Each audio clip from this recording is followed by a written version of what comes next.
പിണറായി അധികാരത്തിൽ തുടരുന്നത് മോദിയുടെ ഔദാര്യത്തിലെന്നും കേരളത്തിൽ CPM BJP ഡീലാണെന്നും മാത്യു കുഴൽനാടൻ പറഞ്ഞു. അദ്ദേഹം മാധ്യമങ്ങളെ കണ്ടു. തത്സമയ ദൃശ്യങ്ങളിലേക്ക്.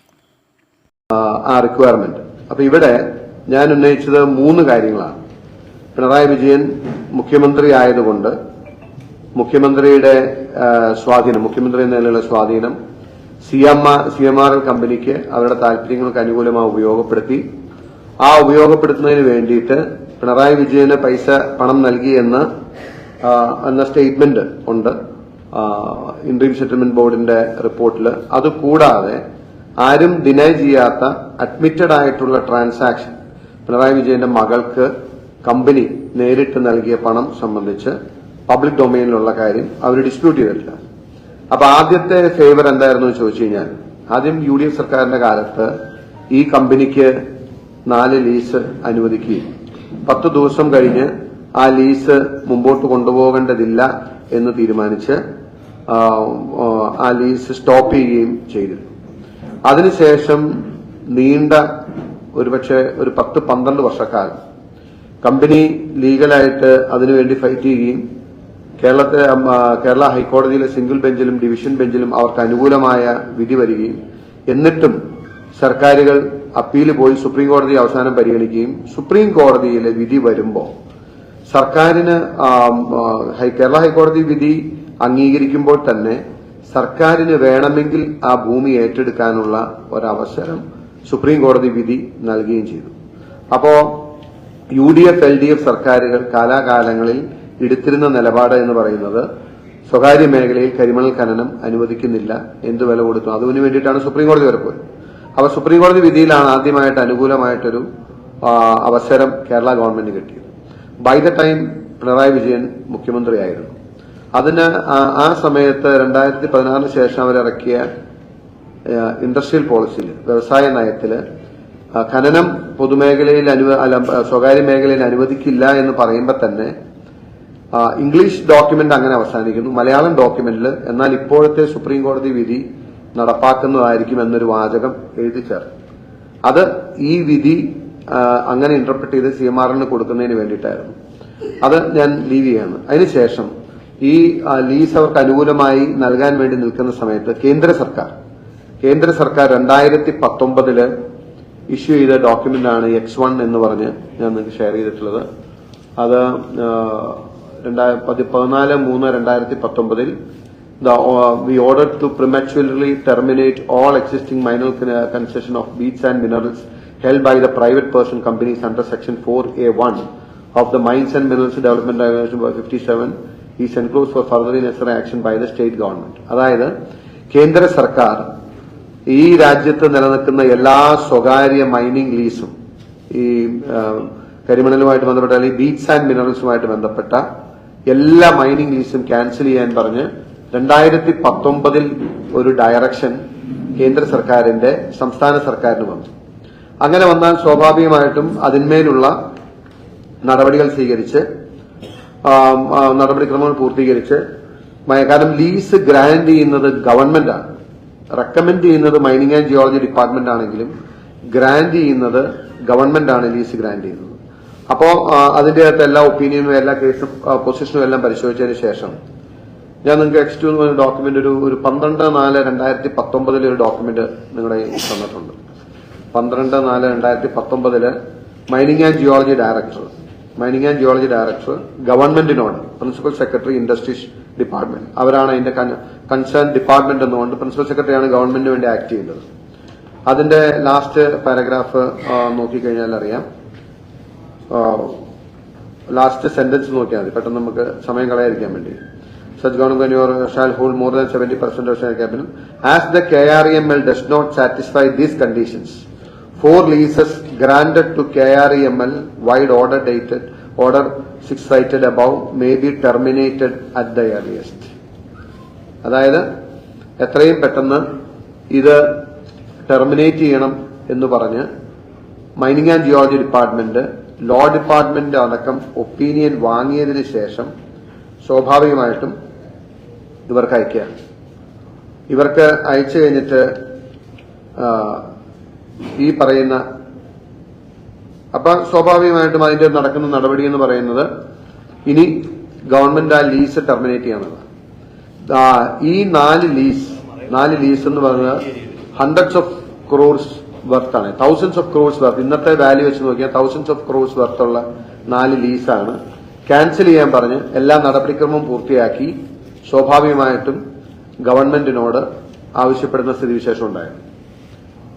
ഇതിന്മേല് ഈ റെക്കമെൻഡേഷൻ ഗവൺമെന്റിന് വന്നതിന് ശേഷം പിന്നെ ഞാൻ നിങ്ങൾക്ക് ഒരു സിംഗിൾ ഡോക്യുമെന്റ് അയച്ചിട്ടുണ്ട്. ആ ഡോക്യുമെന്റ് ഒരു ക്രൂഷ്യൽ ഡോക്യുമെന്റ് ആണ്. അതിന്റെ അകത്ത് ഡയറക്ടർ മൈനിങ് ആൻഡ് ജിയോളജിയോട് പ്രിൻസിപ്പൽ സെക്രട്ടറി ഇൻഡസ്ട്രീസ് ഈ റെക്കമെൻഡേഷൻ വന്നതിന് ശേഷം principal secretary mining and geology ഡയറക്ടറോട് ഒരു റിപ്പോർട്ട് ചോദിക്കുകയാണ്. ആ റിപ്പോർട്ടിൽ എന്തൊക്കെ വേണമെന്ന് അതിന്റെ അകത്ത് എഴുതിയിട്ടുണ്ട്. As instructed in the meeting held today, I hope you have the paper with you. This one, this single paper. As instructed in the meeting held today, I am forwarding a brief note on granting of mining lease to mine beach and minerals to Ms. Kerala Rare Earths Minerals Limited in wake of recent amendments in Atomic Mineral Construction 2016 and in the wake of the directives issued by Ministry of Mines to terminate all beach and minerals mine lease held by the private parties. അത് സംബന്ധിച്ച് mining and geology director ഈ principal സെക്രട്ടറിക്ക് report കൊടുക്കുമ്പോൾ ആ principal secretary 2 അതിന്റെ അകത്ത് mark ചെയ്തിരിക്കുന്നതാണ് നമ്മൾ കാണണം. പേന കൊണ്ട് റിട്ടൺ മാർക്കിംഗ് അതിന്റെ അകത്തുണ്ട്, നമുക്ക് കയ്യിലുണ്ടല്ലോ അല്ലെ. അതിന്റെ എഴുതിയിരിക്കുന്ന ഇതാണ്: please process this. We may need in principle approval before seeking law vetting. Law department അയക്കുന്നതിന് മുമ്പ് ഇൻ പ്രിൻസിപ്പൽ അപ്രൂവൽ ഒരുപക്ഷെ നമ്മൾ കൊടുക്കേണ്ടി വന്നേക്കാം. CM is reviewing this on 4/9/2019. Let's be ready with the PPT.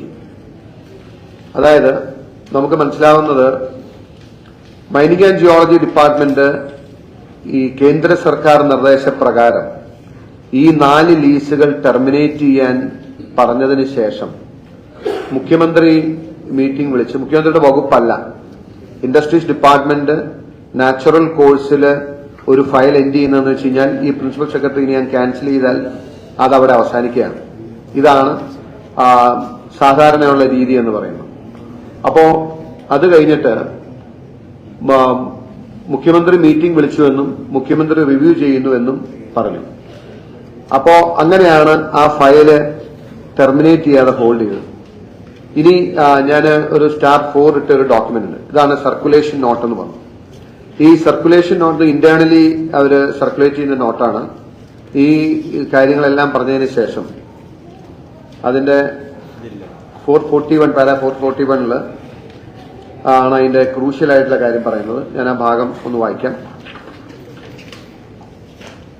It may again be noted that Ministry of Mines letter dated 19/3/2019 directed the state governments to prematurely terminate all existing mineral concessions of beach and minerals held by private persons companies as per the provisions of Section 4A1 and 4A3 of MMDR Act 1957. Now the LD which is Law Department has advised to prematurely release the mining leases granted to KREML. However, as per the decision number 7 taken in the meeting chaired by Honorable CM on 5/9/2019, it was decided to sought legal opinion from Advocate General regarding the judgment of Honorable Apex Court dated 8/4/2016. Terminate ചെയ്യാൻ തീരുമാനിച്ചിരിക്കുമ്പോൾ മുഖ്യമന്ത്രിയുടെ അധ്യക്ഷതയിൽ യോഗം ചേർന്ന് മുഖ്യമന്ത്രിയുടെ അധ്യക്ഷതയിൽ ചേർന്ന യോഗത്തിന്റെ 7ാം number തീരുമാനപ്രകാരം ഈ ഇതിനെ സംബന്ധിച്ച് അഡ്വക്കേറ്റ് ജനറലിന്റെ ഒപ്പീനിയൻ അയക്കാൻ പറയുകയും അങ്ങനെ ഈ ലീസ് ടെർമിനേറ്റ് ചെയ്യുന്ന പ്രോസസ്സ് സ്റ്റോപ്പ് ചെയ്യുകയും ചെയ്തു.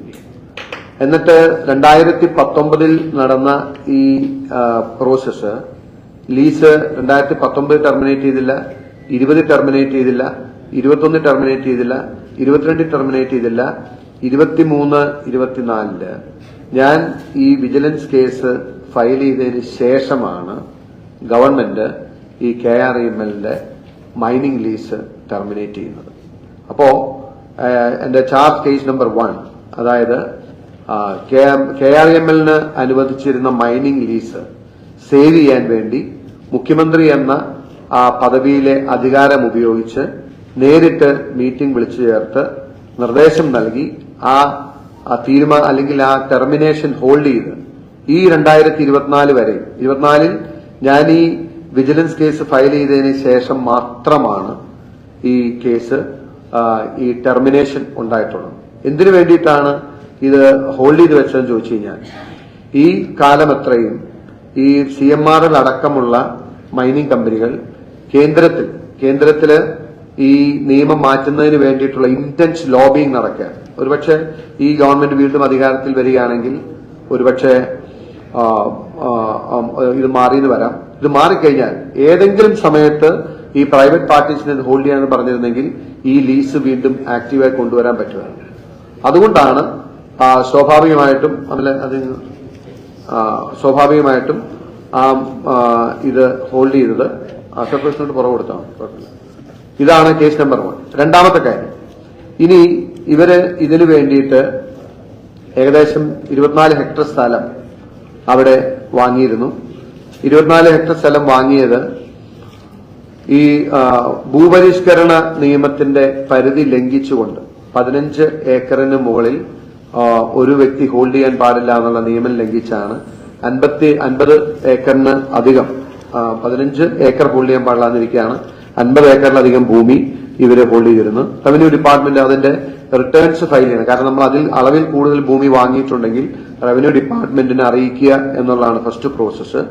ആ പ്രോസസ്സ് ഇവർ കംപ്ലീറ്റ് ചെയ്തില്ല എന്ന് മാത്രമല്ല, അതിന്റെ പേരിൽ ഇവർക്കെതിരെ മിച്ചഭൂമി കേസ് രജിസ്റ്റർ ചെയ്ത് LC കേസ് രജിസ്റ്റർ ചെയ്ത് ഭൂമി ഏറ്റെടുക്കുന്നതിന് വേണ്ടിയിട്ടുള്ള നടപടിക്രമം ആരംഭിച്ച സമയത്ത് ആദ്യം ഇവർക്ക് മൈനിങ് പ്രോജക്ട് തുടങ്ങാനുള്ള ഇൻഡസ്ട്രിയൽ സാങ്ഷനാണ് വേണ്ടതെന്നും അതൊരു ഇൻഡസ്ട്രിയൽ പർപ്പസ് ആണ് എന്നും പറഞ്ഞ് ഒരു അപേക്ഷ കൊടുക്കുകയും ആ അപേക്ഷ റവന്യൂ ഡിപ്പാർട്ട്മെന്റ് പരിഗണിച്ച് തള്ളിക്കളയുകയും ചെയ്തു. കാരണം അവർക്ക് മൈനിങ്ങിനുള്ള യാതൊരു പെർമിഷൻസും കിട്ടിയിട്ടുണ്ടായിരുന്നില്ല. മൈനിങ്ങിനുള്ള പെർമിഷൻ കിട്ടാത്ത നിലയ്ക്ക് അവരെ തള്ളിക്കളഞ്ഞു. അവരെ തള്ളിക്കളഞ്ഞതിന് ശേഷം ഞാൻ ഇന്ന് ആ ഡോക്യുമെന്റ് നിങ്ങളോട് ഷെയർ ചെയ്യുന്നുണ്ട്. അതിനുശേഷം രണ്ടാവർത്തി ഇവര് മുഖ്യമന്ത്രിക്ക് നേരിട്ട് ആ ഡോക്യുമെന്റ് ഒന്ന് സർക്കുലേറ്റ് ചെയ്യണം. ഭൂപരിധി ഇളവ് നൽകുന്നതിനുള്ള അപേക്ഷ പിണറായി വിജയന് നൽകുകയും പിണറായി വിജയൻ അതിന്റെ അകത്ത് വേണ്ട നടപടിക്കായി താഴത്തെ കുറിച്ചതിന് ശേഷം നിങ്ങൾ അറിയേണ്ട ഒരു കാര്യം, 2 വട്ടം ആ പ്രോജക്റ്റ് റിജക്ട് ചെയ്തു. അതായത് ഭൂപരിധി ഇളവ് നൽകാൻ കഴിയില്ല എന്നും ആ പ്രോസസ്സോ ആ പ്രോജക്റ്റോ അപ്രൂവ് ചെയ്യാൻ പറ്റുന്നതല്ല എന്ന് പറഞ്ഞ് തള്ളിക്കളഞ്ഞതിന് ശേഷം അവർക്ക് വേറെ ഏതെങ്കിലും പ്രോജക്റ്റ് സമർപ്പിക്കണമെങ്കിൽ ആവാം എന്ന് പറഞ്ഞ് ഒരവസരം അവർക്ക് കൊടുക്കുകയും നമ്മൾ പരിശോധിച്ചാൽ നമുക്ക് മനസ്സിലാക്കാം. ആലപ്പുഴ ജില്ലാ കളക്ടറായി 3/3/2022 രേണുരാജ് നിയമിക്കപ്പെട്ടു. ആ രേണുരാജ് 3/3/2022 കളക്ടറായി നിയമിതയായതിനു ശേഷം സ്വാഭാവികമായിട്ടും ഇവര് പുതിയ അപേക്ഷ പരിഗണനയ്ക്ക് വരികയും ആദ്യം മൈനിങ് പർപ്പസിന് വേണ്ടി വാങ്ങിയ ഭൂമിയാണെന്നും മൈനിങ്ങിന് വേണ്ടിയിട്ടാണ് ഇത് ഞങ്ങൾ ചെയ്യാൻ ഉദ്ദേശിക്കുന്നത് എന്ന് പറഞ്ഞ് സമർപ്പിച്ച അപേക്ഷ തള്ളിയതിന് പിന്നാലെ ഇത് ടൂറിസം പർപ്പസിനാണ് എന്ന് പറഞ്ഞ് ടൂറിസം ഡിപ്പാർട്ട്മെന്റിന്റെ കീഴിൽ കൊണ്ടുവന്ന് KSIDCയും അതുപോലെ തന്നെ ടൂറിസവുമായിട്ട് ബന്ധപ്പെട്ട KSID അവരുടെ പെർവ്യൂവിൽ കൊണ്ടുവന്ന് അതിനു വേണ്ടിയിട്ടൊരു പ്രത്യേക ജില്ലാ സമിതി 5/6/2022 ജില്ലാ സമിതി കൂടി. ആ ജില്ലാ സമിതി കൂടി വിചിത്രമായ ഒരു ഓർഡർ പാസ് ചെയ്തിട്ടുണ്ട്. ആ ഓർഡറിന്റെ കോപ്പി ഞാനിപ്പോൾ നിങ്ങൾക്ക് സർക്കുലേറ്റ് ചെയ്യുന്നത് കോടതി പ്രൊഡ്യൂസ് ചെയ്ത രേഖയാണ്. അതായത് ആ ഭൂപരിഷ്കരണ നിയമത്തിന് ഇളവ് ചോദിച്ചുകൊണ്ട് രണ്ടാമത് കൊടുത്ത അപേക്ഷയിന്മേൽ വളരെ വിചിത്രമായിട്ട്, അതായത് സാധാരണഗതിയിൽ അങ്ങനത്തെ ഒരു അപേക്ഷയിൽ അനുകൂലമായ തീരുമാനം എടുക്കണമെന്നുണ്ടെങ്കിൽ എല്ലാ അനുമതികളും കിട്ടിയിരിക്കണമെന്നുണ്ട്. എല്ലാ അനുമതികളും ടൂറിസവുമായി ബന്ധപ്പെട്ട ഒരനുമതികളും കിട്ടിയിട്ടില്ല എന്നും സമ്പാദിച്ചിട്ടില്ല എന്നും അതിന്റെ അകത്ത് തന്നെ ആ രേഖയിൽ തന്നെ പറഞ്ഞിട്ടുണ്ട്. എന്നിട്ട് അതിന്റെ അകത്ത് ടൂറിസം ഡിപ്പാർട്ട്മെന്റിന്റെ ഭാഗമായിരുന്ന KSIDCയുടെ പ്രതിനിധി പറഞ്ഞു, ഇത് ഈ ജില്ലയ്ക്ക് വളരെ ഗുണകരമായ പ്രോജക്റ്റാണ്, ഇത് നമുക്ക് പരിഗണിക്കാവുന്ന പ്രോജക്റ്റാണ് എന്ന് പറഞ്ഞു. അങ്ങനെ വളരെ വിചിത്രമായ ഒരു ഉത്തരവ് ഈ രേണുരാജ് കളക്ടറായിരുന്ന സമയത്ത് അവര് നിയമിതയായത് 3/3/2022 അതിനുശേഷം 5/6/2022 അത് പാസ്സാക്കി ഏകദേശം 2 മാസം കഴിയുമ്പോൾ 26/7/2022 ഈ രേണുരാജന്റെ ഭർത്താവായ ശ്രീറാം വെങ്കിട്ടരാമനെ വളരെ വിവാദമായി നിന്നിരുന്ന സമയത്ത്, വളരെ കോൺട്രവേഴ്സ്യലായി നിന്നിരുന്ന സമയത്ത് ശ്രീറാം വെങ്കിട്ടരാമനെ 26/7/2022 ആലപ്പുഴയിൽ കളക്ടറായി നിയമിക്കുകയാണ്. പിന്നെ അത് വലിയ വിവാദമായി മാറിയതുകൊണ്ട് 2/8/22 ശ്രീറാം വെങ്കിട്ടരാമനെ മാറ്റേണ്ടതായിട്ട് വന്നു. അപ്പോ ഇപ്പോഴും ആ ഭൂമിക്ക് ഇളവ് നൽകണമെന്ന ശുപാർശ ജില്ലാ സമിതിയുടെ ശുപാർശ ഇപ്പോഴും CMRL കമ്പനിക്ക് അനുകൂലമായി നിലനിൽക്കുകയാണ്. എന്നാൽ മുകളിലേക്ക് ലാൻഡ് ബോർഡിലേക്ക് അത് അയക്കുകയും ഗവൺമെന്റ് പരിശോധിച്ച് ഈ ശുപാർശ തെറ്റാണ് എന്ന് കണ്ടെത്തുന്നതിന് പകരം ഒരു ഫ്ലിംസി ഗ്രൗണ്ടിൽ, അതായത് അവർക്കെതിരെ നിലവിലൊരു കേസുണ്ട് എന്നതുകൊണ്ട്, റവന്യൂ ഡിപ്പാർട്ട്മെന്റ് കേസുണ്ട് എന്നതുകൊണ്ട് ഞങ്ങൾ അനുവദിക്കുന്നില്ല എന്ന് പറഞ്ഞ് റവന്യൂ ഡിപ്പാർട്ട്മെന്റ് അപേക്ഷ നിരസിക്കുകയും അതിനെതിരെ അവർ ഹൈക്കോടതി പോയി. ആര് കണ്ടാലും അറിയാം, ഞാൻ കഴിഞ്ഞ തവണ നിങ്ങളെ കണ്ടപ്പോൾ പറഞ്ഞിരുന്നു. കാരണം അവരൊരു ഫ്ലിംസി ഗ്രൗണ്ടിലുള്ള ഒരു ഓർഡർ പാസ്സാക്കിയാൽ അത് ഹൈക്കോടതിയിൽ ചലഞ്ച് ചെയ്താൽ പോകുമെന്ന് പറഞ്ഞു. അപ്പൊ അങ്ങനെ ഈ ഭൂപരിഷ്കരണ നിയമത്തിൽ നിന്നും ഇളവ് കിട്ടുന്നതിന് വേണ്ടി ഉള്ള ശുപാർശ നടപ്പിലാക്കാൻ ഹ്രസ്വമായ കാലഘട്ടത്തിലേക്ക് ഒരു കളക്ടർ വരികയും ആദ്യത്തെ പ്രോജക്റ്റ് മാറ്റി ടൂറിസം ഡിപ്പാർട്ട്മെന്റുമായി ബന്ധപ്പെട്ട ഒരു പ്രോജക്റ്റ് കൊണ്ടുവന്ന് ടൂറിസം ഡിപ്പാർട്ട്മെന്റ് ശ്രീ മുഹമ്മദ് റിയാസ് അടക്കം ഇപ്പോ കൈകാര്യം ചെയ്യുന്ന ഡിപ്പാർട്ട്മെന്റ് അതിനനുകൂലമായ നിലപാട് സ്വീകരിക്കുകയും അങ്ങനെ വിചിത്രമായ രീതിയിൽ ഭൂപരിധിയിൽ ഇളവ് CMRL നൽകണമെന്ന് പറഞ്ഞുള്ള ഓർഡർ ജില്ലാ സമിതി പാസ്സാക്കിയത് ഇപ്പോഴും ആ ഓർഡർ നിലനിൽക്കുകയാണ്. ആ ഓർഡർ നിങ്ങൾ പരിശോധിച്ചാൽ അറിയാം. ഞാൻ ആ ഓർഡറിന്റെ പകർപ്പ് നിങ്ങൾക്ക് ഇപ്പോൾ സർക്കുലേറ്റ് ചെയ്യുന്നുണ്ട്. അതും ഞാൻ കോടതിയിൽ ഹാജരാക്കിയിട്ടുണ്ട്. മൂന്നാമത് എന്ന് പറയുന്നത് CMRL എപ്പോഴും ആവശ്യപ്പെട്ടിരുന്നത് അവർക്ക് ഇലിമിനേറ്റ് ഇവിടെ കിട്ടണമെന്നുണ്ടെങ്കിൽ, ഇലിമിനേറ്റ് ഏറ്റവും വില കുറഞ്ഞ നിലയ്ക്ക് കിട്ടണം എന്നുണ്ടെങ്കിൽ ഡൊമസ്റ്റിക് പ്രൊഡക്ഷൻ ഇലിമിനേറ്റിന് ഉണ്ടാകണം എന്നുള്ളതാണ്. അതിനു വേണ്ടിയിട്ട് ഇവര് പലപ്പോഴും പിണറായി വിജയനെ നേരിട്ട് ഒരു അപേക്ഷ കൊടുക്കുകയും അവിടുത്തെ ട്രേഡ് യൂണിയൻകാരെല്ലാം ചേർന്ന് ഞങ്ങളുടെ കമ്പനിയുടെ നിലനിൽപ്പ് അപകടത്തിലാണെന്നും ആ നിലനിൽപ്പ് അപകടത്തിലായതുകൊണ്ട് ഞങ്ങൾക്ക് കമ്പനി പ്രവർത്തിക്കാൻ വേണ്ട ഇലിമിനേറ്റ് കിട്ടുന്നതിന്, ഡൊമസ്റ്റിക്കായി കിട്ടുന്നതിന് പ്രാദേശികമായി ഞങ്ങളിപ്പോൾ ഇമ്പോർട്ട് ചെയ്യുന്നതുകൊണ്ട് വലിയ നഷ്ടങ്ങൾ ഉണ്ടാകുന്നു. അതുകൊണ്ട് കമ്പനിക്ക് ഇലിമിനേറ്റ് കിട്ടുന്നതിന് വേണ്ട നടപടി സ്വീകരിക്കണമെന്ന് പറഞ്ഞ് പിണറായി വിജയൻ അപേക്ഷ കൊടുത്തതിന് ശേഷം പ്രളയത്തിന്റെ പശ്ചാത്തലത്തിൽ ഡിസാസ്റ്റർ മാനേജ്മെന്റിന്റെ അധികാരം ഉപയോഗിച്ച്, മുഖ്യമന്ത്രി ഡിസാസ്റ്റർ മാനേജ്മെന്റിന്റെ ചെയർമാൻ എന്ന അധികാരം ഉപയോഗിച്ച് തോട്ടപ്പള്ളി സ്പിൽവേയിൽ നിന്നും മണല് നീക്കം ചെയ്യണമെന്ന തീരുമാനം, അതായത് ആദ്യം ഇത് ഇനീഷ്യേറ്റ് ചെയ്യുന്നത് മുഖ്യമന്ത്രിയുടെ അധ്യക്ഷതയിൽ ചേർന്ന യോഗത്തിലാണ്. തോട്ടപ്പള്ളി സ്പിൽവേയിലെ മണല് നീക്കം ചെയ്യാൻ ഇറിഗേഷൻ ഡിപ്പാർട്ട്മെന്റിനോട് നിർദ്ദേശിക്കുന്നതും ഇറിഗേഷൻ ഡിപ്പാർട്ട്മെന്റ് വഴി തോട്ടപ്പള്ളിയിലെ സ്പിൽവേയിലെ മണല് നീക്കം ചെയ്യാനുള്ള നിർദ്ദേശം കളക്ടർ വഴി ഡിസാസ്റ്റർ മാനേജ്മെന്റിന്, ജില്ലാ ഡിസാസ്റ്റർ മാനേജ്മെന്റിന്റെ തീരുമാനപ്രകാരം ഇറിഗേഷൻ ഡിപ്പാർട്ട്മെന്റ് ഈ മണ്ണ് നീക്കം ചെയ്യുന്നതിന് തീരുമാനിക്കുകയും മണ്ണിന് CMRLും KMMലും പറഞ്ഞ വില തന്നെ തീരുമാനിച്ചു. എത്ര വില, എന്ത് വാല്യൂ ഉണ്ടെന്ന് അസസ് ചെയ്യാതെ അവർ പറഞ്ഞ വിലയ്ക്ക് ആ മണ്ണ് നീക്കം ചെയ്യാൻ തീരുമാനിക്കുകയും അതിനുള്ള ഒരു എഗ്രിമെന്റ് ഒപ്പിടുകയും, ആ എഗ്രിമെന്റിന്റെ കോപ്പിയും ഞാൻ കോടതിയിൽ ഹാജരാക്കിയിട്ടുണ്ട്. ആ എഗ്രിമെന്റിലെ ഒരു അവസാനത്തെ ഒരു പാരഗ്രാഫിൽ അവരെഴുതിയിരിക്കുന്നത് ഈ ഡിസാസ്റ്റർ മാനേജ്മെന്റ് പ്രകാരം ഇത് ചെയ്യുന്നത് യഥാർത്ഥത്തില് വെള്ളം സുഗമമായി ഒഴുകിപ്പോകുന്നതിനാണ് എന്നാണ് എന്റെ പറഞ്ഞു വരുന്നതെങ്കിലും ആ ഓർഡറിന്റെ അവസാനത്തെ പാരഗ്രാഫിൽ എഴുതിയിരിക്കുകയാണ്, the chief engineer is directed to take urgent action to execute necessary agreement with the PSU mentioned above and move forward to avoid the loss of sand during the impending monsoon so as to allow free flow of water through പൊഴിമൗത്ത്. അതായത് എപ്പോഴെങ്കിലും കള്ളി വെളിച്ചത്താവെന്ന് പറഞ്ഞ പോലെ ആ എഗ്രിമെന്റിന്റെ 8ാമത്തെ ക്ലോസിൽ പറയുകയാണ്, മഴ വന്ന് ആ മണ്ണ് നഷ്ടപ്പെടുന്നതിന് മുമ്പ്, ആ മണ്ണ് എടുക്കാൻ വേണ്ടിയിട്ട് PSUവിനോട് യുദ്ധകാല അടിസ്ഥാനത്തിൽ വേഗം അർജന്റ് ആക്ഷൻ എടുത്ത് ആ മണ്ണ് എടുക്കണമെന്ന്. അപ്പോ ഈ entire process disaster management act പ്രകാരം ഈ ദുരന്ത നിവാരണ അതോറിറ്റിയുടെ അധികാരം ഉപയോഗിച്ച് തോട്ടപ്പള്ളി സ്പിൽവേയിൽ നിന്നും മണ്ണ് നീക്കം ചെയ്തത് ഈ ഇലിമിനേറ്റ് അവൈലബിലിറ്റി ഉണ്ടാക്കുന്നതിന് വേണ്ടിയാണെന്ന് തെളിയിക്കുന്ന ഈ രേഖയും ഇന്ന് കോടതിയിൽ ഞങ്ങൾ ഹാജരാക്കിയിട്ടുണ്ട്. കോടതിയിൽ ഹാജരാക്കി കഴിഞ്ഞ എല്ലാ രേഖകളും ഇന്ന് ഞാൻ നിങ്ങൾക്ക് അവൈലബിൾ ആക്കാം, നിങ്ങൾക്ക് പരിശോധിക്കാം.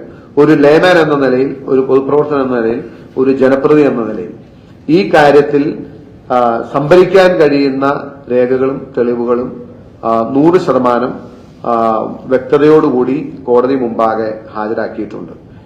ഇത് സംബന്ധിച്ചുള്ള ആർഗ്യുമെന്റ് നോട്ടും വളരെ ഡീറ്റെയിൽ ആയി നൽകിയിട്ടുണ്ട്. അതായത് പിണറായി വിജയന്റെ മകൾ വീണ വിജയൻ പണം വാങ്ങി എന്ന് തെളിയിക്കുന്ന രേഖകളുണ്ട്. അത് എസ്റ്റാബ്ലിഷ്ഡ് അൺഡിസ്പ്യൂട്ടഡ് ഫാക്ട് ആണ്. ഈ പണം കൊടുത്തുകൊണ്ടിരിക്കുന്ന പീരീഡിൽ മുഖ്യമന്ത്രി എന്ന നിലയിൽ പിണറായി വിജയൻ ഈ കമ്പനിയുടെ താൽപര്യങ്ങൾക്കനുസൃതമായി ഈ കമ്പനിയുടെ ലീസ് സംരക്ഷിക്കാനും ഈ കമ്പനിയുടെ ഭൂപരിധിയുടെ ഇളവ് ലഭ്യമാക്കുന്നതിന് വേണ്ടിയും ഈ കമ്പനി പ്രവർത്തിക്കുന്നതിന് ഇലിമിനേറ്റ് എന്ന റോ മെറ്റീരിയൽ വിലക്കുറവിൽ ഡൊമസ്റ്റിക് ആയിട്ടുള്ള മാർക്കറ്റിൽ അവൈലബിൾ ആകുന്നതിന് വേണ്ടിയിട്ട് ഡിസാസ്റ്റർ മാനേജ്മെന്റിന്റെ വെളിച്ചത്തിൽ ഇറക്കിയ ഉത്തരവുകളുടെ അടിസ്ഥാനത്തിൽ മണ്ണ് നീക്കം ചെയ്യാൻ വേണ്ടി ഏർപ്പെട്ട എഗ്രിമെന്റും ആ എഗ്രിമെന്റിൽ തന്നെ വെള്ളം ഒഴുകിപ്പോകുന്നതിനേക്കാൾ മുമ്പ് അല്ലെങ്കിൽ വെള്ളം ഒഴുകി മണ്ണ് നഷ്ടപ്പെടുന്നതിന് മുമ്പ് ആ മണ്ണെടുക്കണം എന്ന് നിർദ്ദേശിക്കുന്ന രേഖ അടക്കം, അതായത് ആ എൻറ്റയർ പ്രോസസിന്റെ താല്പര്യം മണ്ണെടുക്കുക എന്നതായിരുന്നു എന്ന് തെളിയിക്കുന്ന ഇത്രയും രേഖകൾ. ഇനി ഇതിനോടനുബന്ധിച്ച് മറ്റ് അനുബന്ധ രേഖകളുണ്ട്. ഞാൻ ഏറ്റവും കോറായിട്ടുള്ള ഇതാണ് ഇപ്പൊ പറഞ്ഞത്. അതായത് ഇനി ബാക്കിയുള്ള കാര്യങ്ങൾ, ബാക്കിയുള്ള അഴിമതി നമുക്ക് എക്സ്പോസ് ചെയ്യണമെന്നുണ്ടെങ്കിൽ ഇനി സെക്രട്ടേറിയറ്റിലെ ഫയലുകളും മറ്റ് നടപടിക്രമങ്ങളും മിനിറ്റ്സുകളും എല്ലാം കോടതിയിൽ വിളിച്ചു വരുത്തി കോടതിയിൽ എക്സാമിൻ ചെയ്യുന്നുണ്ട്. അപ്പോൾ നിങ്ങളും പലപ്പോഴും റിപ്പോർട്ടിംഗിന്റെ ഭാഗമായി മാസപ്പടിയുമായി ബന്ധപ്പെട്ട തെളിവുകളൊന്നും കോടതിയിൽ ഹാജരാക്കിയില്ല എന്നുകൂടി അന്തരീക്ഷത്തിൽ അങ്ങനെയൊരു വാർത്തയൊക്കെ വന്നതിന്റെ പശ്ചാത്തലത്തിലാണ് ഞാൻ കോടതിയിൽ ഹാജരാക്കിയ രേഖകൾ മുഴുവൻ പബ്ലിക്കിന് വേണ്ടിയിട്ട്, കാരണം പൊതുജനം മനസ്സിലാക്കണം.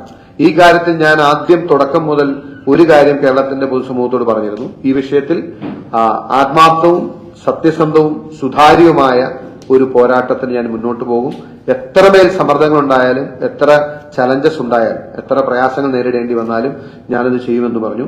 ഐ ബിലീവ് ഒരു ലേമാൻ എന്ന നിലയിൽ, അല്ലെങ്കിൽ ഒരു പൗരൻ എന്ന നിലയിൽ, അല്ലെങ്കിൽ ഒരു ജനപ്രതിനിധി എന്ന നിലയിൽ, ഒരു പൊതുപ്രവർത്തകൻ എന്ന നിലയിൽ എന്നെക്കൊണ്ട് ഈ വിഷയത്തിൽ ചെയ്യാൻ കഴിയുന്ന ഏറ്റവും ആത്മാർത്ഥമായ സത്യസന്ധമായ ഒരു ഫൈറ്റാണ്. ഒരു ലീഗൽ കോഴ്സ് ഞാൻ ഇനീഷ്യേറ്റ് ചെയ്തത്. ഇത്രയും രേഖകൾ കോടതിയിൽ ഹാജരാക്കി ഇത് സംബന്ധിച്ച ആർഗ്യുമെന്റ് നോട്ടും ഇന്ന് സമർപ്പിച്ചിട്ടുണ്ട്. Now we will wait for the outcome of the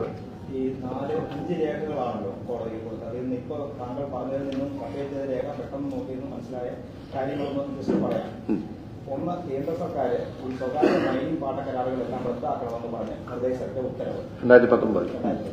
രണ്ട്, KREML നൽകിയ പാട്ടക്കരാർ റദ്ദാക്കണമെന്ന് മൈനിങ് ആൻഡ് ജിയോളജി ഡയറക്ടർ നൽകിയ ഉത്തരവ്. മൂന്ന്, സ്വകാര്യ കമ്പനികൾക്ക് നൽകിയ പാട്ടക്കരാറുകൾ റദ്ദാക്കാൻ വ്യവസായ വകുപ്പ് പ്രിൻസിപ്പൽ സെക്രട്ടറിക്ക് മൈനിങ് ആൻഡ് ജിയോളജി ഡയറക്ടർ നൽകിയ കത്ത്. അല്ല, അത് കത്തല്ല, അത് അതിൽ റദ്ദാക്കണം തന്നെ അത് പറഞ്ഞു. മൈനിങ് ആൻഡ് ജിയോളജി ഡയറക്ടർ റദ്ദാക്കണം എന്ന് പറഞ്ഞ് പ്രിൻസിപ്പൽ സെക്രട്ടറിക്ക് നൽകിയ കത്ത്. പിന്നെ അനുമതി നൽകണം എന്ന് പറഞ്ഞ് മുഖ്യമന്ത്രിക്ക് KREML അതായത് കർത്ത നൽകിയ അപേക്ഷ. അനുമതി നൽകണമെന്ന് പറഞ്ഞ കത്ത്. വേറൊരെണ്ണം, ഒരു ഇൻഡസ്ട്രീസ് ഡിപ്പാർട്ട്മെന്റിന്റെ ഒരു സർക്കുലേഷൻ നോട്ട് വിതരണം ചെയ്തു. അതിന്റെ കണ്ടന്റ് എന്താണ്? ആ സർക്കുലേഷൻ നോട്ടില് ഈ പേജ് നമ്പർ ഈ 441 എടുക്കാം. പാര 441.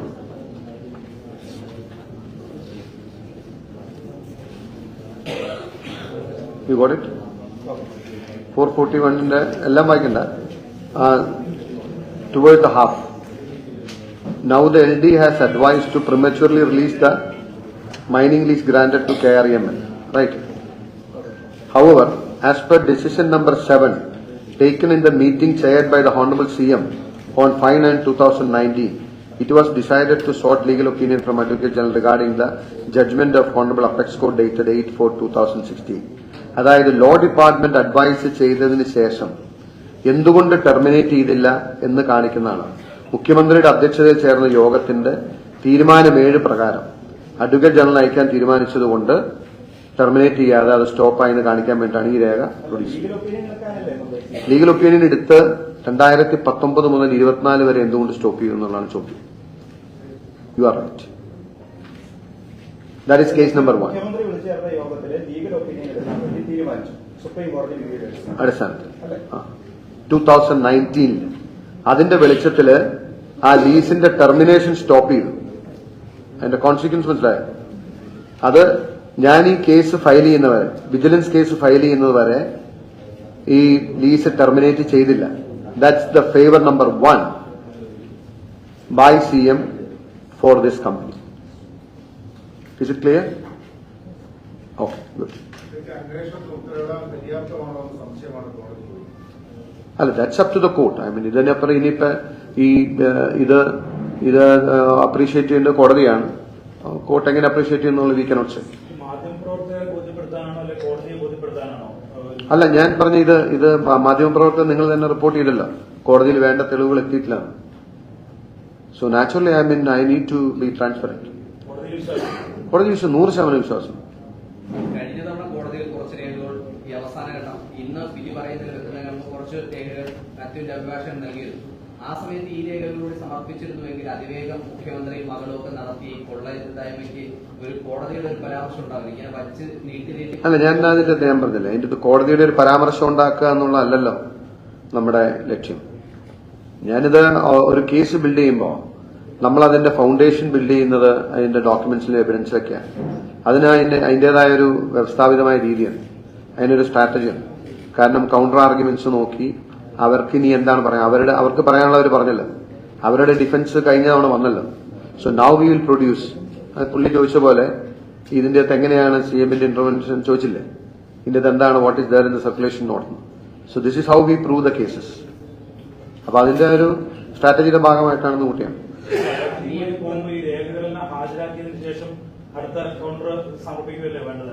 ഓരോ രേഖകളും കോടതി ആവശ്യപ്പെടാൻ കാത്തിരിക്കേണ്ട ആവശ്യമുണ്ടായിരുന്നു. കോടതി ആവശ്യപ്പെടാം. കോടതി സാധാരണ അതൊരു നിങ്ങൾ എങ്ങനെ റിപ്പോർട്ട് ചെയ്യുന്ന എനിക്കറിയില്ല. കോടതി ഒരു കക്ഷിയോടും രേഖകൾ ഹാജരാക്കാൻ ആവശ്യപ്പെടില്ല. കോടതിയുടെ മുമ്പിൽ വന്ന രേഖകളെ സംബന്ധിച്ച് കോടതി അഭിപ്രായങ്ങൾ പറയും. അപ്പൊ കോടതിക്ക് മോർ കൺവിൻസിംഗ് ആയിട്ടല്ലെങ്കിൽ കോടതി ഏതെങ്കിലും സംശയങ്ങളെ ഉന്നയിച്ചാൽ അതുകൂടി ദൂരീകരിക്കുന്ന രേഖകൾ നമ്മുടെ കയ്യിലുണ്ടെങ്കിൽ നമ്മൾ സബ്മിറ്റ് ചെയ്യും. അങ്ങനെയാണ് ചെയ്യുന്നത്. പ്രിൻസിപ്പൽ സെക്രട്ടറി ഇൻഡസ്ട്രീസ് ഡിപ്പാർട്ട്മെന്റിന് മൈനിങ് ആൻഡ് ജിയോളജി വകുപ്പ് ഡയറക്ടറിൽ നിന്ന് പോയ ഒരു കത്തുണ്ടല്ലോ, ആ കത്തിനകത്ത് ഒരു നോട്ടിന്റെ കാര്യം പ്രത്യേകിച്ച് എടുത്തു പറഞ്ഞു. ആ നോട്ട് എങ്ങനെയാണ് നിങ്ങളുടെ കേസിന് സഹായകമാണ്? അത് മുകളിൽ എഴുതിയേക്കണ വായിച്ചില്ലേ? എന്നിട്ട് നോട്ട് കുറിച്ചേക്കണുണ്ടോ? ഒന്ന് വായിക്കാമോ? ഒന്ന് വായിക്കാം. Can you just read? ഇല്ല, എനിക്കത് വായിക്കാൻ ബുദ്ധിമുട്ട്.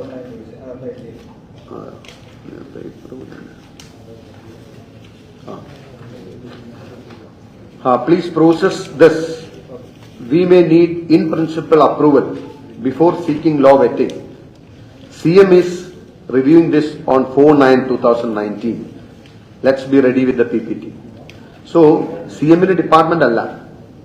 Industries department is not held by the CM. He himself has taken interest and he himself is reviewing the file. Why? സർക്കാർ നയപരമായ തീരുമാനം എടുക്കേണ്ട വിഷയത്തിൽ CMനെ ഇത്തരത്തിലൊരു ഒപ്പീനിയൻ തേടാനുള്ള അധികാരമില്ല. ഉണ്ട്. അതായത് കേന്ദ്ര സർക്കാർ 2019 ഒരു കമ്പനിയുടെ മൈനിങ് ലീസ് ടെർമിനേറ്റ് ചെയ്യാൻ പറഞ്ഞാൽ അതിന്മേൽ എന്ത് ചെയ്യണമെന്ന് ആലോചിക്കാൻ വേണ്ടി CM നേരിട്ട് മീറ്റിംഗ് വിളിക്കണമെന്നുണ്ടെങ്കിൽ വാട്ട് ഈസ് ദ ഇൻട്രസ്റ്റ്? ഇത് നയപരമായ തീരുമാനമല്ല. Central government has already issued a direction. You are coming to the point. Come to that. I love it.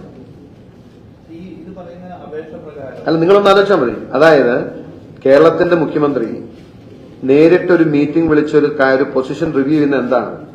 ഒരു പ്രൈവറ്റ് കമ്പനിയുടെ മൈനിങ് ലീസ് ടെർമിനേറ്റ് ചെയ്യാൻ കേന്ദ്ര സർക്കാർ നിർദ്ദേശം വന്നിട്ട് കേരളത്തിലെ ലോ ഡിപ്പാർട്ട്മെന്റ് അത് ടെർമിനേറ്റ് ചെയ്യണമെന്ന് ഒപ്പീനിയൻ പറഞ്ഞ് അത് ടെർമിനേറ്റ് ചെയ്യാൻ വേണ്ടിയിട്ട് മൈനിങ് ആൻഡ് ജിയോളജി ഡിപ്പാർട്ട്മെന്റ് ഗവൺമെന്റിനോട് റെക്കമെൻഡ് ചെയ്തിരിക്കെ ഈ കമ്പനി മുഖ്യമന്ത്രിക്ക് ഒരു കടലാസ് കൊടുത്താൽ when he calls a meeting to review the decisions and he himself take a decision to send it for Advocate AG's opinion and he hold it for 4-5 years, this is the favor. അല്ല, അതിന് ഒരു വേറൊരാൾക്ക് ചിന്തിച്ചൂടെ? ഒരു കേരളത്തിലെ ഒരു വ്യവസായ സ്ഥാപനം അതിന്റെ നടത്തിപ്പുമായി ബന്ധപ്പെട്ട് ചില പ്രശ്നങ്ങൾ നിലനിൽക്കുന്നു. അവരൊരു അപേക്ഷ മുഖ്യമന്ത്രിക്ക് നൽകുന്നു. മുഖ്യമന്ത്രി കേരളത്തിന്റെ ഭരണത്തലവനാണ്. അപ്പൊ സ്വാഭാവികമായി എന്തെങ്കിലും തുടർ നടപടികൾ നടത്താൻ പറ്റുമോ, ആ വ്യവസായം തുടർന്ന് കൊണ്ടുപോകാൻ പറ്റുമോ എന്നുള്ള അടിയന്തരാവസ്ഥയിൽ മുഖ്യമന്ത്രി തന്നെ നേരിട്ട് അതിനെപ്പറ്റി ഒരു തീരുമാനമെടുക്കാൻ മുഖ്യമന്ത്രി സ്വാതന്ത്ര്യമില്ലേ? അപ്പൊ അങ്ങനെ കണ്ടാൽ പോലെ അങ്ങനെ ചിന്തിക്കാമല്ലോ. അല്ല, അങ്ങനെ ചിന്തിക്കാം. അതായത്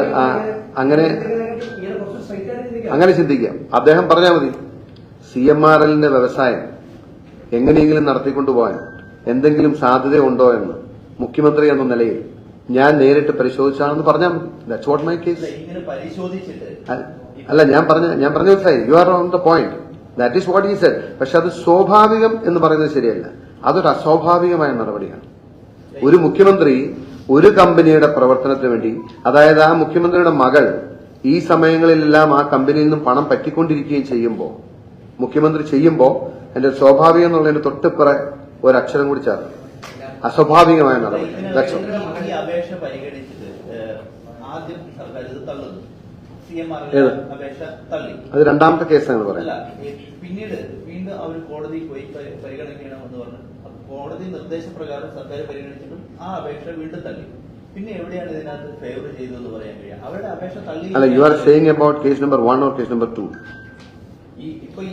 മൈനിങ് ലീസുമായിട്ട് ബന്ധപ്പെട്ടാണ് ഈ അപേക്ഷ പ്രകാരം. ആ അപേക്ഷ അത് കേസ് നമ്പർ 2 ആണ്. I hope I mean first case ഇനി ആർക്കും ഡൗട്ട് ഇല്ലെന്ന് തോന്നുന്നു അല്ലേ? We can move to the second one. അല്ല, അത് ഞാൻ പറഞ്ഞാൽ that we can move to the second one അല്ലേ? മൈനിങ് ലീസിന് വേണ്ടിയിട്ട് മുഖ്യമന്ത്രി, നിങ്ങൾക്ക് വേണമെങ്കിൽ സ്വാഭാവികം എന്ന് വേണമെങ്കിൽ നിങ്ങളുടെ ഭാഷയിൽ പറയാം, ഐ ഫീൽ അസ്വാഭാവികം എന്നുള്ളതാണ്.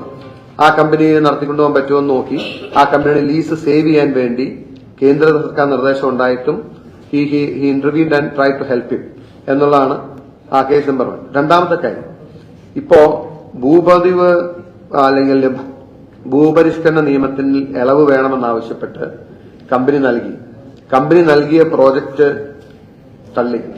ഒരു വട്ടം തള്ളി, 2 വട്ടം തള്ളി, 3ാമത്തെ വട്ടം മുഖ്യമന്ത്രി അടുത്ത് വന്നു. അത് കഴിഞ്ഞപ്പോഴാണ് അതിന്റെ അകത്തൊരു തീരുമാനം വരുന്നത്. മറ്റേതെങ്കിലും പ്രോജക്റ്റ് ഉണ്ടെങ്കിൽ സമർപ്പിക്കാൻ പറഞ്ഞു. അതൊരു ആനുകൂല്യമാണ് ആ കമ്പനിക്ക് കിട്ടിയത്. 2 വട്ടം തള്ളിയാൽ സ്വാഭാവികമായിട്ട് എന്ത് സംഭവിക്കണം? 2 വട്ടം തള്ളിയാൽ ആ ഭൂമി ഏറ്റെടുക്കും. ആ ഭൂമി ഏറ്റെടുക്കാൻ റവന്യൂ ഡിപ്പാർട്ട്മെന്റ് കഴിയും. PV അൻവറിന് കിട്ടാത്ത ആനുകൂല്യമാണ് ശശിധരൻ കർത്തയ്ക്ക് കിട്ടുന്നത്. PV അൻവറിന്റെ മിച്ചഭൂമി ഏറ്റെടുത്തില്ലേ?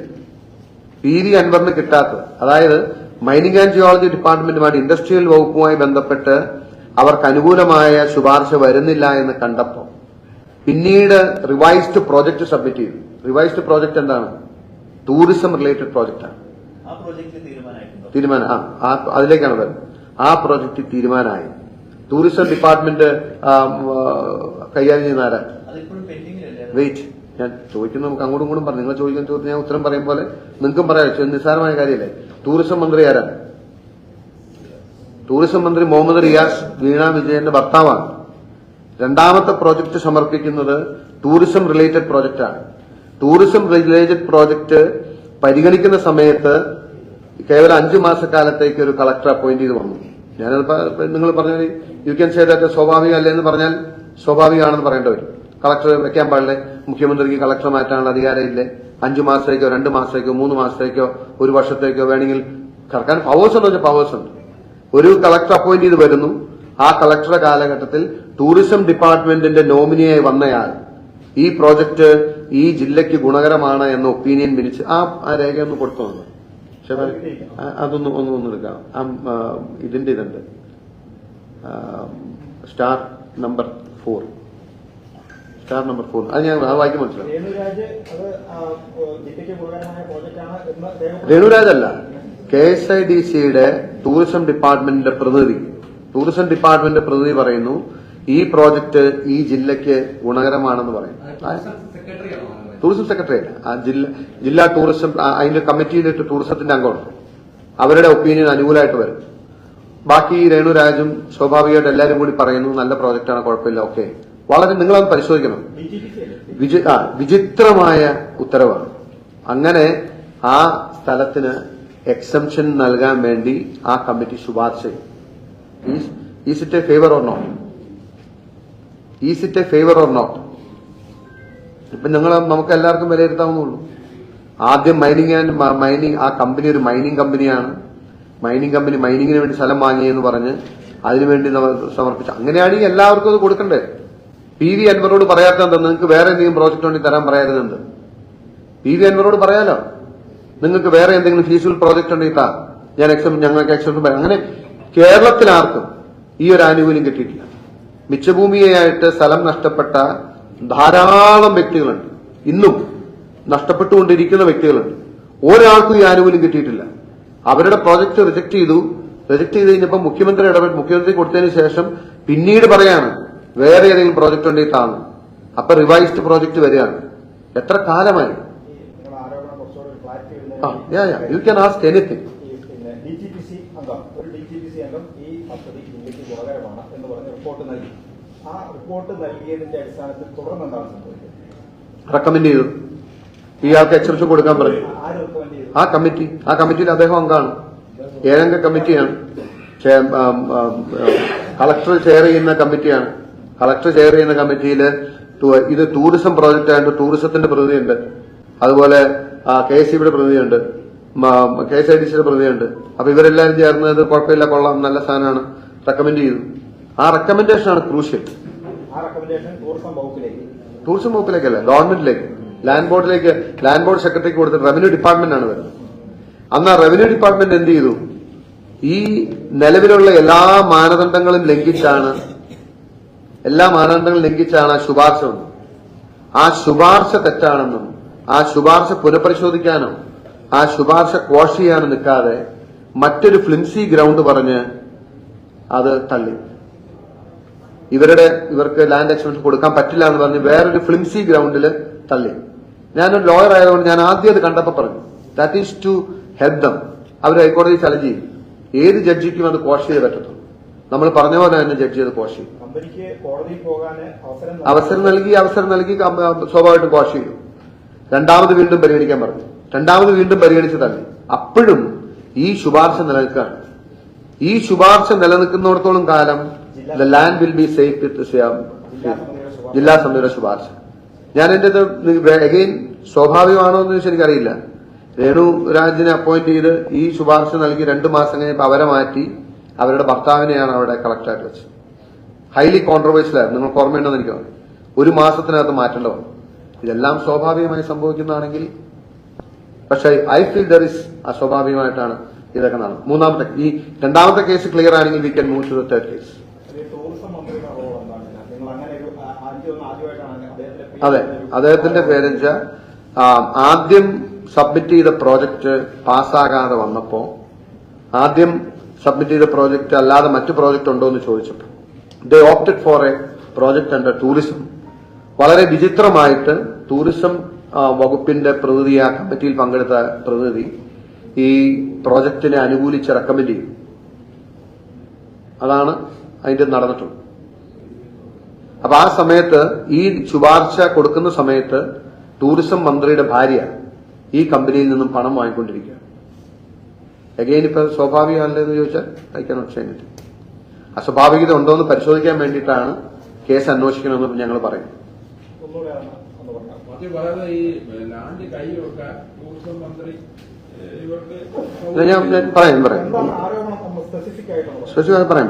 ഞാൻ പറയാം. അതായത് ഈ CMRL കമ്പനിയുടെ സിസ്റ്റർ കൺസേണായ KREML അളവിൽ കൂടുതലുള്ള സ്ഥലം വാങ്ങുന്നു, കയ്യിൽ വെക്കുന്നു. അതിന്റെ റിട്ടേൺ ഫയൽ ചെയ്യാത്തതിന്റെ അടിസ്ഥാനത്തിൽ റവന്യൂ ഡിപ്പാർട്ട്മെന്റ് അവർക്കെതിരെ മിച്ചഭൂമി കേസ് പ്രൊസീഡ് ചെയ്യുമ്പോൾ ഞങ്ങൾക്ക് മിച്ചഭൂമി ഇളവ് തരണമെന്ന് പറഞ്ഞ് ആദ്യം മൈനിങ് പ്രോജക്റ്റുമായി ബന്ധപ്പെട്ട വ്യാവസായിക ആവശ്യത്തിനുള്ള ഭൂമിയാണ് എന്ന് പറഞ്ഞ് പ്രോജക്റ്റ് സമർപ്പിക്കുന്നു. ജില്ലാ സമിതി ശുപാർശ ചെയ്യാൻ തയ്യാറാവുന്നില്ല. ജില്ലാ സമിതി ശുപാർശ ചെയ്യാൻ തയ്യാറാവാതിരുന്നപ്പോ ആ കളക്ടർക്ക് പെട്ടെന്ന് മാറ്റം ഉണ്ടായി. അത് വേണ്ടി നിങ്ങൾ ബാക്ക് ഫയൽസ് പോയി പരിശോധിച്ചാൽ അറിയാം. അത് ഞാൻ പറയുന്നില്ല. അപ്പൊ ശുപാർശ ചെയ്യാതെ മുകളിലേക്ക് വിട്ടു. നിങ്ങൾ മോളിൽ തീരുമാനം എടുക്കുന്ന എടുത്തോ, നിങ്ങൾക്ക് കൊടുക്കാൻ നിർബന്ധമാണെങ്കിൽ നിങ്ങൾ മോളിൽ നിന്ന് അവര് റിസ്ക് എടുക്കാൻ തയ്യാറായില്ല. അപ്പൊ അവരത് തള്ളി വീണ്ടും കമ്പനി റിവ്യൂ കൊടുത്തു, വീണ്ടും അത് തള്ളി. അന്നേരം അവർ മുഖ്യമന്ത്രിയെ സമീപിച്ചപ്പോൾ മുഖ്യമന്ത്രി ഇത് വീണ്ടും പരിഗണിക്കാൻ വേണ്ടി പറഞ്ഞു. അന്നേരം പുതിയൊരു ഓപ്ഷൻ അവർക്ക് കിട്ടി. നിങ്ങൾക്ക് പുതിയ പ്രോജക്റ്റ് വല്ലതും ഉണ്ടെങ്കിൽ പറയാൻ പറഞ്ഞു. അത് revenue department land board secretary അവർക്ക് കമ്മ്യൂണിക്കേറ്റ് ചെയ്തപ്പോൾ പറഞ്ഞു, നിങ്ങൾക്ക് പുതിയ പ്രോജക്റ്റ് വല്ലതും ഉണ്ട്. പുതിയ പ്രോജക്റ്റ് മൈനിങ് പ്രോജക്റ്റ് വിട്ടിട്ട് ആ കമ്പനി ടൂറിസം പ്രോജക്റ്റിലേക്ക് പോയി. ആ ടൂറിസം പ്രോജക്റ്റിന്റെ അപേക്ഷ കൊടുത്തു. പുതിയ കളക്ടർ വന്നു, പുതിയ സമിതി രൂപീകരിച്ചു. ആ സമിതിയിൽ ടൂറിസം ഡിപ്പാർട്ട്മെന്റിന്റെ പ്രതിനിധിയുണ്ട്. ആ ടൂറിസം ഡിപ്പാർട്ട്മെന്റ് പ്രതിനിധി ഈ കമ്പനിക്ക് അനുകൂലമായി ഈ മിച്ചഭൂമിയിൽ ഈ ഭൂമിക്ക് ഇളവ് നൽകണം, ഈ പ്രോജക്റ്റ് ഈ ജില്ലയ്ക്ക് ഗുണകരമാണ് എന്ന അഭിപ്രായം രേഖപ്പെടുത്തി. ആ രേഖപ്പെടുത്തുന്ന സമയത്ത് ഈ ടൂറിസം മന്ത്രിയുടെ ഭാര്യ ഈ കമ്പനിയിൽ നിന്നും പണം പറ്റിക്കൊണ്ടിരിക്കുകയാണ്. Is it clear? ടൂറിസം മന്ത്രി ഈ പറയുന്ന സർക്കാർ ഏറ്റെടുക്കേണ്ട ഭൂമിയിൽ ടൂറിസം പദ്ധതി നടപ്പിലാക്കുന്നതിന് വേണ്ടി ഇടപെട്ടു എന്നാവശ്യം. ഞാൻ പറഞ്ഞല്ലോ, സംഭവിച്ചത് ഇത്രയാണ്. അവര് റിവൈസ്ഡ് പ്രോജക്റ്റ് ടൂറിസം പ്രോജക്റ്റ് കൊടുക്കുന്നു.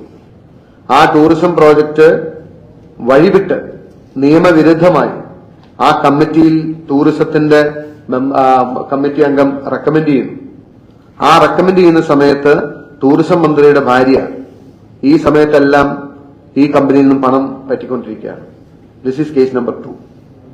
മറ്റൊരു വിഷയം, അതായത് റവന്യൂ ഡിപ്പാർട്ട്മെന്റ് 2 തവണ തള്ളിയതിനു ശേഷമാണ് പുതിയ പ്രോജക്ട്. യെസ്.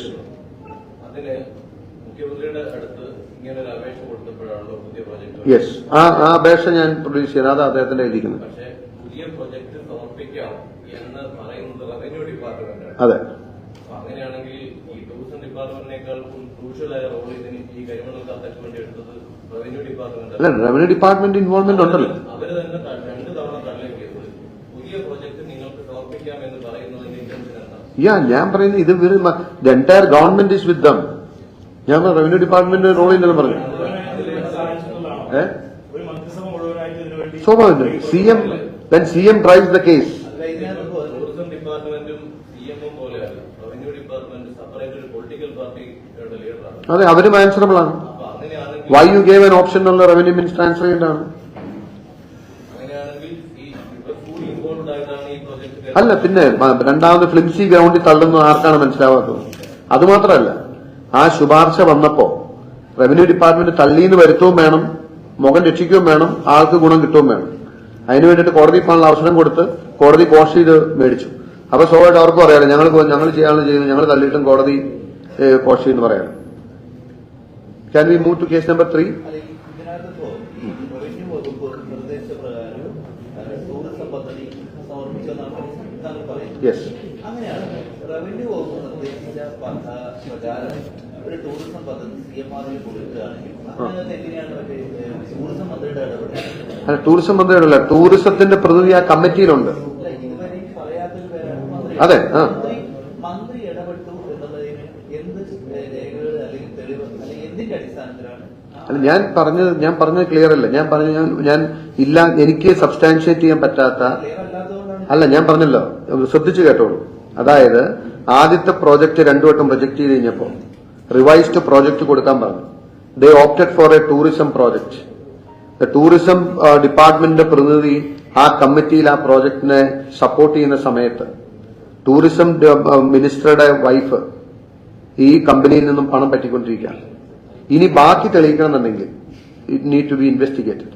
അതുകൊണ്ടാണ് ഇൻവെസ്റ്റിഗേഷൻ വേണമെന്ന് പറഞ്ഞു. ടൂറിസം മന്ത്രിയുടെ നിർദ്ദേശം ഉണ്ടെന്നല്ലേ നിങ്ങൾ പറഞ്ഞു, ഉണ്ടോ ഇല്ലയോ എന്നല്ലേ ചോദിക്കണേ. That is where investigation is required. ഇത്രയും സാഹചര്യങ്ങളുണ്ട്. നിങ്ങൾക്ക് പറയാം സ്വാഭാവികം എന്ന് പറഞ്ഞാൽ ഐ ലീവ് ഇറ്റ് ടു ജനം തീരുമാനിക്കട്ടെ എന്ന് പറയും. ഇത്രയും രേഖകൾ കൊടുത്തിട്ടും മാത്യു കുഴൽനാടന്റെ ആരോപണം കോടതിക്ക് ബോധ്യപ്പെടും. അല്ല, കോടതി ബോർഡർ വരുന്നല്ലോ. Let's wait and see. അല്ല, കോടതി ഇന്ന് ചോദിച്ച തെളിവ് എന്താണെന്നുള്ളതാണ്. അല്ല, നിങ്ങൾ പറഞ്ഞത് കോടതിയിൽ ഉണ്ടായിരുന്നില്ല, വെറുതെ ആരെയും പറഞ്ഞിട്ടുണ്ട് പറയുന്നത്. കോടതി പരിശോധിക്കട്ടെ. കോടതി പരിശോധിക്കുന്ന സമയത്താണ് പറഞ്ഞത് കോടതിയുടെ പരാതിയുടെ അടിസ്ഥാനത്തിലാണ് ഇങ്ങനെയൊരു പരാതിയുമായി. അല്ല, ഞാൻ ഈ തെളിവുകൾ ഞാൻ പറഞ്ഞുതരാം. കോടതി ഇവാലുവേറ്റ് ചെയ്യുന്ന പോലെ തന്നെ നിങ്ങളും ഇവാലുവേറ്റ് ചെയ്യുക, പൊതുജനവും ഇവാലുവേറ്റ് ചെയ്യട്ടെ. ഈ തെളിവുകളുടെ ഈ രേഖകളുടെ അടിസ്ഥാനത്തിലാണ് ഞാൻ പറയുന്നത് ഈ വിഷയത്തിൽ ഒരു അന്വേഷണം ആവശ്യമാണ്.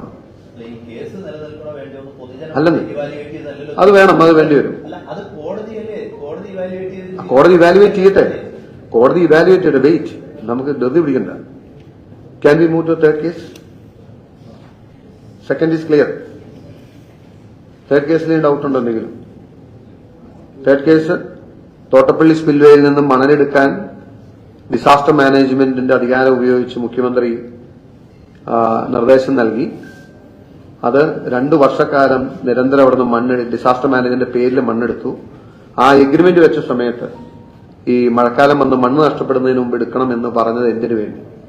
അവിടുത്തെ വെള്ളപ്പൊക്കമായിരുന്നു പ്രശ്നമെങ്കിൽ മണ്ണിനെ പ്രതി ആർക്കായിരുന്നു ഇത്ര താല്പര്യം, വെപ്രാളം എന്നതാണ്. അതും ഈ കമ്പനി ഞങ്ങൾക്ക് ഇലിമിനേറ്റ് ഡൊമസ്റ്റിക് മാർക്കറ്റിൽ അവൈലബിൾ ആക്കണമെന്ന് മുഖ്യമന്ത്രിക്ക് തന്നെ കൊടുത്തിട്ടുണ്ട്. ഇതാണ് തേർഡ് കേസ്. അതിനകത്ത് ആദ്യമായിട്ടാണ് കേരളത്തിൽ ഈ രീതിയിൽ മണലെടുപ്പ് നടക്കുന്നത്. ഡിസാസ്റ്റർ മാനേജ്മെന്റ് കീഴിൽ ആദ്യമായിട്ട്. അതിനു മുമ്പേ പൊഴി മുറിക്കും, മണ്ണ് പോകും. അന്ന് പൊഴി മുറിച്ചാൽ മണ്ണെല്ലാം കൂടി കടലിലേക്ക് പോകും, തുറക്കും, വെള്ളം ഒഴുകി പോകും.